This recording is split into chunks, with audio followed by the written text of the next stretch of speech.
Hello everyone, welcome back to my channel Mukti's cooking world. আজকে আমি আপনাদেরকে তৈরি করে দেখাবো রেস্টুরেন্টের স্বাদে স্ট্রবেরি মিল্কশেক। ফ্রেশ স্ট্রবেরি দিয়ে ঘরে তৈরি করা এই মিল্কশেকটা যে কতটা ইয়ামি হয় সেটা আসলে যখন আপনারা তৈরি করবেন নিজেরাই বুঝতে পারবেন। তো আশা করছি ভিডিওটা ভালো লাগবে। তো চলুন দেখে নেওয়া যাক কিভাবে এই মজাদার ড্রিঙ্কসটা তৈরি করতে হয়। তো এর জন্য আমি নিয়েছি এখানে ফ্রেশ স্ট্রবেরি। তো স্ট্রবেরিগুলোকে আমি একটু কেটে 4 ভাগ করে নিচ্ছি। জাস্ট ব্লেন্ডের সুবিধার্থে আমি একটু ছোট করে কেটে নিচ্ছি। তো আমি এখানে 1 কাপ পরিমাণ স্ট্রবেরি ব্যবহার করব আজকে এই মিল্কশেকটা তৈরি করার জন্য।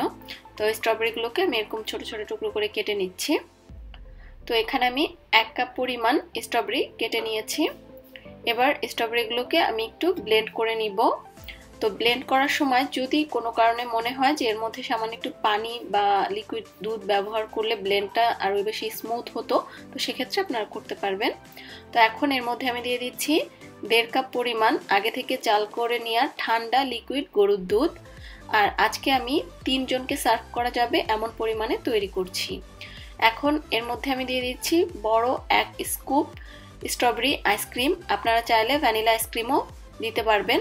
আর এই স্ট্রবেরি আইসক্রিমটা কিভাবে তৈরি করতে হয় তার একটা রেসিপি কিন্তু আমার চ্যানেলে আছে, লিংকটা ডিসক্রিপশন বক্সে দেওয়া থাকবে, চাইলে দেখে নিতে পারেন। এখানে আমি চিনি নিয়েছি 3 টেবিল চামচ পরিমাণ। নিজের টেস্ট অনুযায়ী চিনির পরিমাণ বাড়িয়ে কমিয়ে নেওয়া যাবে। এখন এর মধ্যে আমি দিয়ে দিচ্ছি 3 টেবিল চামচ পরিমাণ হ্যাভি হুইপিং ক্রিম বা লিকুইড হুইপ ক্রিম। তো চেষ্টা করবেন ক্রিমটা ব্যবহার করার জন্য, এতে করে টেস্ট বহুগুণ বেড়ে যায়। তবে যদি হাতের কাছে একেবারেই না থাকে সেক্ষেত্রে না দিলেও হবে। এবার আমি জাস্ট কয়েক সেকেন্ড বিট করে সবকিছু মিশিয়ে নিলেই কিন্তু এটা রেডি হয়ে যাবে। যেহেতু স্ট্রবেরিটা আগেই আমি ব্লেন্ড করে নিয়েছি, তো এটা হয়ে গিয়েছে। এবার নামিয়ে আমি ঠান্ডা ঠান্ডা সার্ভ করে নিব।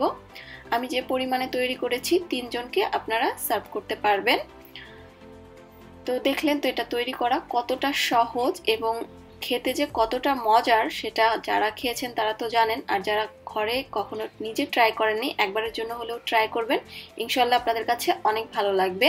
তো ভিডিওটা ভালো লাগলে একটা লাইক দিবেন এবং চ্যানেলটি সাবস্ক্রাইব করে পাশেই থাকবেন। আজকের মতো বিদায় নিচ্ছি। আল্লাহ হাফেজ।